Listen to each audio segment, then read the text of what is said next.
नमस्कार, मैं हेमंत पाठक राही स्वागत करता हूं आपका बीबीसी राजस्थान की इस स्पेशल रिपोर्ट में। संन्यास लेना आसान है, लेकिन सन्यासी बनना बहुत मुश्किल है। सज्जन होना आसान है, लेकिन संत बनना बहुत मुश्किल है।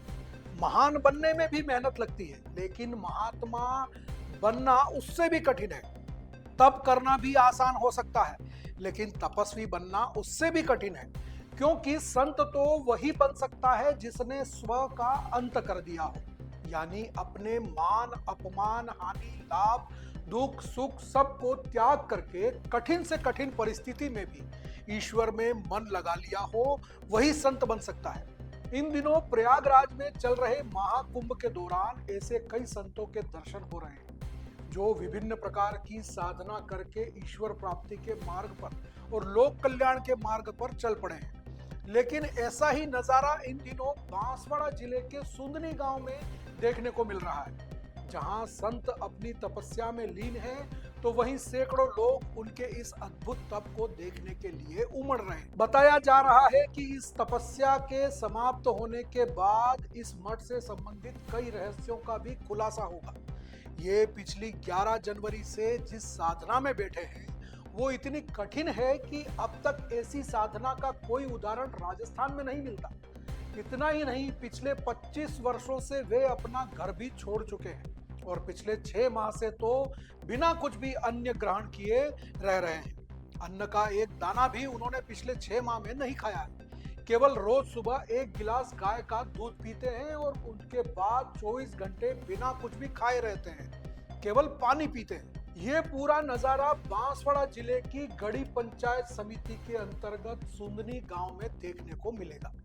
गांव में सैकड़ों साल पुराना एक समाधि स्थल है जिसे श्री सितंबर ओगड़ बाबा धाम के नाम से जाना जाता है। बताया जा रहा है कि इस धाम पर सैकड़ों साल पहले कोई ओगड़ बाबा रहते थे। उनके भी पूर्व जन्म की कोई कहानी है जिसका खुलासा अभी नहीं हुआ है और इस पूरी साधना के खत्म होने के बाद ही इसका खुलासा होगा।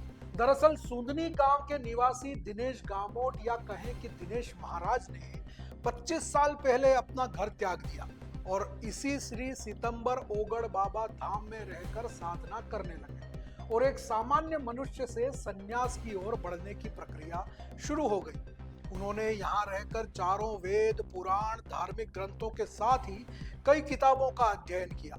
इतने वर्षों के तप और साधना के बाद जब उनके पुण्यों का उदय हुआ तो उन्होंने विधिवत दीक्षा ली और शिवा महाराज के नाम से पहचाने जाने लगे। पिछले दिनों जब बेणेश्वर धाम के लिए पदयात्रा चल रही थी, तब माव गादी पीठाधीश्वर अच्युतानंद महाराज सुंदनी गांव में आए थे। तब गत 11 जनवरी को उनसे दीक्षा लेने के बाद दिनेश महाराज शिवा महाराज बन गए और अच्युतानंद महाराज की प्रेरणा से उन्होंने कठिन तप साधना शुरू की। दिनेश महाराज या दीक्षा के बाद शिवा महाराज सुंदनी गांव के ही रहने वाले हैं और उनका भरा पूरा परिवार है।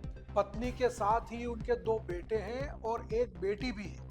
लेकिन उनके मन में ऐसा वैराग्य उत्पन्न हुआ कि 25 साल पहले घर छोड़ दिया और साधना में लीन हो गए।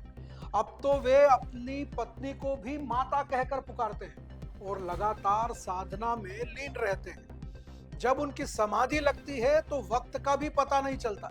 कभी तो 4 घंटे, कभी 6 घंटे और कभी कभी 12-12 घंटे तक वे साधना में लीन रहते हैं। और अब जो उन्होंने तप साधना शुरू की है उसके बारे में आप सुनेंगे तो आपके भी रोंगटे खड़े हो जाएंगे, क्योंकि ऐसी कड़कड़ाती ठंड में यह साधना करना हर किसी के बस की बात नहीं है। दिनेश महाराज रोज सुबह ब्रह्म मुहूर्त में 4 बजे 108 कलश में भरे गए ठंडे पानी से स्नान करते हैं। आप सोच भी नहीं सकते, सुबह 4 बजे की ठंड में एक बूंद भी ठंडा पानी शरीर पर गिर जाए तो आपकी कपकपी छूट जाती है। ऐसे में 108 घड़े के ठंडे पानी से रोज नहाना आसान काम नहीं है और यह प्रक्रिया भी 12 घंटे पहले शुरू होती है। बताया जा रहा है कि शाम को हर रोज 4 बजे 108 मटकों में पानी भरकर रखा जाता है और वह भी बाहर आसमान के नीचे। हर मटके में करीब 15 लीटर पानी आता है। इस प्रकार 108 मटकों में कुल 1600 लीटर से भी ज्यादा पानी से वे लगातार स्नान करते हैं। शाम को 4 बजे मटकों में पानी भरकर आसमान के नीचे रखा जाता है। इसके बाद बाहर के टेम्परेचर के अनुसार पानी इतना ठंडा हो जाता है कि उसमें थोड़ी देर हाथ रखो तो हाथ भी जम जाए। 12 घंटे बाद सुबह 4 बजे ब्रह्म मुहूर्त में गांव के लोग मंत्रोच्चार के साथ एक एक कर मटकों का पानी शिवा महाराज पर डालते हैं और उनका अभिषेक किया जाता है। और ये सिर्फ एक दिन नहीं होता, ये साधना 11 जनवरी से चल रही है और 16 फरवरी तक चलेगी, यानी करीब 37 दिन तक हर रोज 108 मटकों के पानी से स्नान किया जाएगा। ऐसी अनूठी, कठिन और असंभव साधना हर किसी के बस की बात नहीं है। उनकी इस साधना की खबर जैसे जैसे फैलती जा रही है, उनके दर्शन करने के लिए लोगों की भीड़ भी बढ़ती जा रही है। हर दिन यहाँ सैकड़ों लोग अपने वाहनों से आते हैं और साधना में लीन शिवा महाराज के दर्शन करते हैं। साथ ही श्रद्धा पूर्वक ओगढ़ धाम में बैठकर घंटों भजन कीर्तन करते हैं। पिछली 11 जनवरी से यह क्रम लगातार बना हुआ है और हर रोज कई जगह से लोग यहाँ पहुंचते हैं।